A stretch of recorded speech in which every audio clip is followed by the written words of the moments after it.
Riders, les pionniers de la crypto, bienvenue sur le quotidien des indices pour trader la crypto-monnaie du 15 novembre 2023. C'est parti. Je vous rappelle que vous pouvez nous rejoindre sur eToro, sur Discord, sur Twitter. Nous avons dépassé les 5000 abonnés sur eToro déjà. Il est intéressant de noter que nous sommes maintenant à plus de 30 000 vues sur les 30 derniers jours sur eToro. Ça fait un peu plus de 1000 vues par jour. Pour celles et ceux qui me suivent depuis un certain temps, je vous rappelle un petit peu la courbe des sentiments sur le Bitcoin. Donc nous sommes en un jour et la courbe s'arrête à ce niveau-ci. Comme vous pouvez le voir, depuis le mois de janvier 2023, j'avais prévu nos bougies et en fait on suit exactement la prévision. Donc l'idée étant bien de venir travailler les 0,786 aux alentours des 52 000 pour celles et ceux qui souhaitent faire des premiers profits. Ça peut être très intéressant. Donc je vous rappelle que d'après la courbe des sentiments, nous sommes encore en disbelief. La plupart des personnes ne croient plus en la crypto. La plupart des personnes, lorsque vous allez leur demander à combien se trouve le Bitcoin, ils vont vous dire 25 30 000 et n'ont aucune idée de ce que nous avons pu faire depuis un an, ni d'ailleurs de ce qui va se passer dans les 2 prochaines années. En daily, comme vous pouvez le voir, le graphique est là juste pour vous montrer que les divergences, ça fonctionne. Ici, nous avions une jolie divergence bull et donc qui nous a fait rebondir le prix. Et là encore en daily, nous avions une autre divergence qui nous avait tiré à la hausse. Et le Bitcoin en format une semaine, comme vous pouvez le voir, nous avions tête épaule inversée magnifique avec un objectif à 73 485, mais également cette belle tasse et anse avec un objectif à 67 274. Ici, la ligne de coût est aux alentours des 31 440. Tant que nous restons au-dessus des 31 000, le Bitcoin reste très bullish. Également, il y a quelques mois, je vous proposais cette carte pour la première fois, avec donc le rallye du mois d'avril, puis la consolidation, le second rallye attendu, la seconde consolidation, et depuis donc nos bougies d'extension pour le rallye de fin d'année. Donc nous sommes ici en ce moment en train de suivre à peu près les bougies comme la prévision le voulait. Donc tout se passe parfaitement bien sur le Bitcoin. En une semaine, donc nos extensions prévues, c'était une vague 1, une vague 2, une vague 3, ensuite une vague 4, une vague 5. Les vagues 4, 5 ne sont pas du tout posées, et juste pour la représentation sur le graphique. Et à l'intérieur de la grande 3, nous avons une vague 1, 2, 3, 4, 5. Que l'on voit beaucoup mieux en daily. Ici la vague 2, la vague 3, et donc du coup là 1, 2, 3, 4 et 5. Donc l'idée actuellement, comme je vous le disais dans les dernières quotidiennes, c'est d'avoir la correction de vague 4 qui nous permet de finir la 5 pour faire cette grande 1 à l'intérieur de notre vague jaune. En une heure, on a atteint les 3618 de notre vague A en extension. Et surtout, on est venu rechercher notre ligne de support. Donc pour l'instant, on n'a pas encore vraiment de signe de rebond, mais le décompte semble correct avec une belle ABC dans notre vague C et la C en extension de 3618 de la vague A. Et quand on plonge dans les données on-chain, on s'aperçoit que sur ce graphique, du pourcentage du nombre d'adresses qui sont en profit, il y a aujourd'hui de 70% des personnes qui ont du Bitcoin qui sont déjà en profit. Genre notre graphique sur une semaine avec les 50-50, donc la matérialisation des bottoms par l'indicateur, donc on est parfait et comme à chaque remontée, nous sommes dans ce rectangle. Ce graphique a l'avantage de vous montrer où nous en sommes à peu près dans le cycle. Et si on garde le même graphique mais sans l'indicateur des bottoms et que l'on vient chercher le Nasdaq et le SP500, vous pouvez voir que alors que le Bitcoin continuait à monter pendant toute la phase descendante du Nasdaq et du SP500, les deux étant en correction, ces deux mêmes assets sont maintenant en forte hausse et nous avons une corrélation avec le Bitcoin qui lui-même est en hausse pour poursuivre tranquillement le plan dont nous parlons depuis le début. Donc toujours le Bitcoin en une semaine, mais cette fois-ci avec le RSI, pour vous montrer notre décompte Elliott avec la 1, la 2, la 3, la 4, la 5. Et en fin de 2, nous avions une divergence bear qui nous permettait de bien corriger et de revenir chercher la bande d'écran. Durant notre vague 3 et en fin de vague 3, nous avons bien notre divergence baissière également qui nous permet de faire la correction de vague 4 avant de poursuivre sur la prochaine extension de vague 5 et éventuellement de créer une forte divergence baissière. Crypto market total en 3 jours, et bien on a fini la vague 2 et on attaque donc la vague 3. Dans la vague 3, nous corrigeons sur la vague 4 exactement comme le Bitcoin. Crypto market total 2, donc sans le Bitcoin en 3 jours. Donc vous pouvez voir une accumulation de week-off avec le PSSC ARST Donc le ST en phase B, je vous rappelle que le Spring est simplement une phase optionnelle. Donc actuellement, nous ne l'avons pas à l'écran.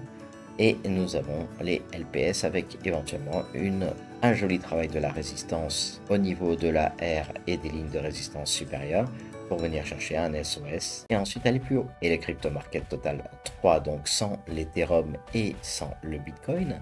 Donc la cassure est totalement effective de notre triangle de compression. Et nous sommes actuellement en train de travailler cette résistance-ci, exactement comme sur le Crypto Market Total 2, où nous avions l'accumulation de Wyckoff. Eh bien, on a la même résistance. En Bitcoin 3 jours, vous savez que nous monitorons depuis quelques jours dans les quotidiennes le croisement de la MA200 et de la MA100. C'est aujourd'hui effectif, donc la MA100 passe au-dessus de la MA200. Et donc, comme on l'a vu sur les différents graphiques que je publiais dans les quotidiennes, lorsque la MA100 en blanc passe au-dessus de la MA200, là vous aviez le bear market de 2019, le croisement bull exactement comme ici, et c'est là que nous partons pour un énorme bull run. Donc ça pourrait être le point de départ de notre prochain énorme bull run. Et concernant la dominance du Bitcoin, on commence à faire un rounding bottom tranquillement. Donc on est venu retester l'objectif de la tasse séance qui était à 51,45. On est en train de travailler tranquillement pour pouvoir repartir ensuite sur notre deuxième objectif entre les 57 et 62. Solana, on a toujours l'objectif de 78,83 à la hausse. Donc on a bien la cassure matérialisée et en 3 jours l'idée c'est vraiment de venir chercher la zone au-dessus des 125, cette forte zone de supply. Et le Doge, donc nous sommes en train d'arriver sur cette résistance que nous avions parfaitement identifiée et comme on peut le voir on commence à avoir une bougie rouge. Donc là maintenant ça va être popcorn time et on va regarder ce que va nous donner le marché. Est-ce qu'on repart à la hausse pour un haut plus haut et ensuite un bas plus haut, ou est-ce qu'on va conserver un haut plus bas? Seul le marché nous le dira, mais en le décodant, on en profitera. Et concernant Avax, on voit qu'on a de très jolis volumes et nous avons fait le break of structure pour pouvoir venir chercher maintenant la zone des supplies aux alentours des 21. Tout se déroule exactement comme prévu. XRP, beaucoup de manipulation. Nous sommes maintenant au point central de notre triangle de compression et sur cette forte résistance. Donc nous commençons à avoir une prise de profit, c'est tout à fait normal, avec potentiellement la possibilité non seulement de casser cette zone de supply, mais de venir chercher la bande haute de notre triangle de compression. Et beaucoup d'entre vous me demandent comment rejoindre le Discord. C'est très simple, Crypto Family Gibbs 911 et vous serez les bienvenus. Et le Litecoin, nous avons réintégré le triangle, mais en correction actuellement, à voir si nous allons rester dans le triangle et si on va pouvoir recasser cette résistance centrale, un petit peu sous le même mode qu'XRP.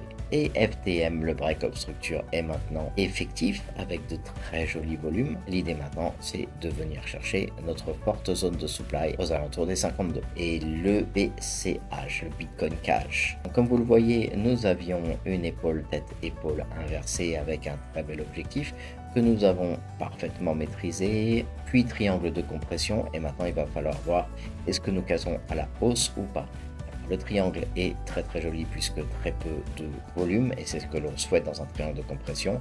Maintenant, à voir à la cassure. Si on casse, on a un objectif du mât du bull flag aux alentours des 768. Je vous rappelle que nous sommes en unité de temps 3 jours. Et pour celles et ceux d'entre vous qui souhaiteraient utiliser TradingView pour obtenir de jolis graphiques et commencer l'analyse technique, vous pouvez gagner 15 € dans 5 jours en profitant du Black Friday et des ventes de TradingView. Sur le RSI Heatmap, il est intéressant de noter que le BTC est en zone faible proche de l'oversold, alors que la plupart des cryptos, elles, sont encore au neutre aux alentours des 48.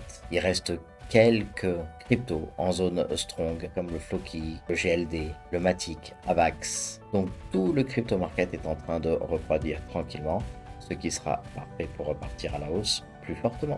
Et si vous aimez cette quotidienne crypto, n'hésitez pas à liker la vidéo et à nous rejoindre sur la chaîne YouTube. Activez la petite cloche pour recevoir toutes les quotidiennes. Au niveau du calendrier économique, aujourd'hui c'est férié pour le Brésil, excellent jour de la République. Nous aurons quelques informations intéressantes à 16h30 comme le stock du pétrole brut, mais également à 14h30 aux États-Unis. Les ventes au détail principales pour le mois d'octobre, le prix à la production pour octobre et les ventes au détail également en octobre. livres, il est intéressant de noter que le Japon est à moins 0,5% de son PIB trimestriel. Mais cela joue très peu sur les cryptos. Demain, un petit discours de Madame Christine Lagarde, la présidente de la BCE, et des informations à partir de 14h30 sur les États-Unis, les inscriptions hebdomadaires au chômage ainsi que l'indice manufacturier de la Fed de Philadelphie. Et le retour sur investissement du Bitcoin pour ce mois de novembre, nous sommes à 2,18%, alors que l'Ethereum, lui, est très proche des plus 10%. Il est intéressant de noter que sur la carte des liquidations sur un mois, nous avons une forte zone de liquidité aux alentours des 33 979. Est-ce que c'est ce que le marché va rechercher? Ça paraît très cohérent. Vu que nous n'avons aucune ligne jaune en dessous, ça permettrait de repartir à la hausse en déchargeant le train. Dans tous les cas, comme on l'a dit, et redescendre même aux alentours des 31 500, nous assurer de conserver un Bitcoin parfaitement bullish. Et en 24 heures, on s'aperçoit qu'on a créé de la liquidité au-dessus, le cours du Bitcoin descendant, on a de plus en plus de shorts qui rentrent et qui posent des stop loss aux alentours des 27 275.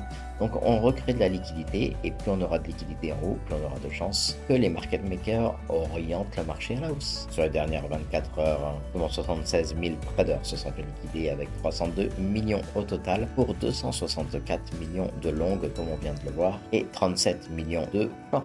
On recrée donc de la liquidité au nord. Et sur les 7 derniers jours, comme vous pouvez le voir, beaucoup de cryptos commencent à passer dans le rouge. Solana reste verte, le Cardano également, le Tron également et bien sûr l'Ethereum et le Bitcoin. À savoir que nous sommes quand même en pleine correction. Le Bitcoin aujourd'hui se trade à 35 575 pour un Ethereum qui est repassé sous la barre des 2000. Le Tron est à 0,10 avec Matic et Chainlink qui poussent pour entrer dans le top 10. Et le Fear and Greed Index, nous sommes à 60 aujourd'hui. Donc le marché refroidit exactement comme on l'a vu sur la heatmap des différents RSI. Pour l'instant, tout est parfaitement sain et il est très très bon de voir des corrections sur ce marché. L'indice du CBBI, nous conservons 53 pour ce 15 novembre 2023. Donc nous avons un total de 2 flèches orange pour l'instant sur les 5 flèches. 53, nous nous rapprochons un petit peu du pic que nous avons eu en pré-Covid. Au niveau du Bitcoin Altcoin Season, 53 également. C'est juste une coïncidence les amis. Et donc nous sommes toujours en zone neutre entre Bitcoin Season et Altcoin Season. Profitez bien de cette carte que je vous montre sur les derniers 90 jours, le top 50 des performances. Toutes nos cryptos sont simplement dans le vert. C'est magnifique à voir, profitez-en bien. Et le BTC est à plus 36,2% sur les 90 jours. Dans le Daily Top Winner, nous avons toujours le XRP à 36,1% sur les 30 jours qui reste en positif sur la journée d'hier malgré les corrections et les manipulations de marché, mais le Bitcoin également à plus 36 avec une journée dans le rouge pour la journée d'hier. Matic bien positif à plus 81% sur les 30 derniers jours et le Solana qui lui a la palme à plus 151% malgré une forte correction hier. Il nous reste 156 jours pour le halving de ce 4e cycle du Bitcoin qui est prévu aux alentours du 20 avril 2024. Nous avons déjà miné 88,91% de tous les Bitcoins prévus pour ce cycle. Les amis, si vous avez aimé la quotidienne, n'hésitez pas à nous rejoindre sur YouTube en vous abonnant et à activer la petite cloche pour recevoir toutes les quotidiennes crypto dès qu'elles sortent. Pour ceux d'entre vous qui êtes motards, n'hésitez pas à nous rejoindre sur cryptoridersworld.com si vous aimez la crypto et la moto. Je vous souhaite d'excellents trades et n'oubliez pas que votre portefeuille soit crypto. À bientôt.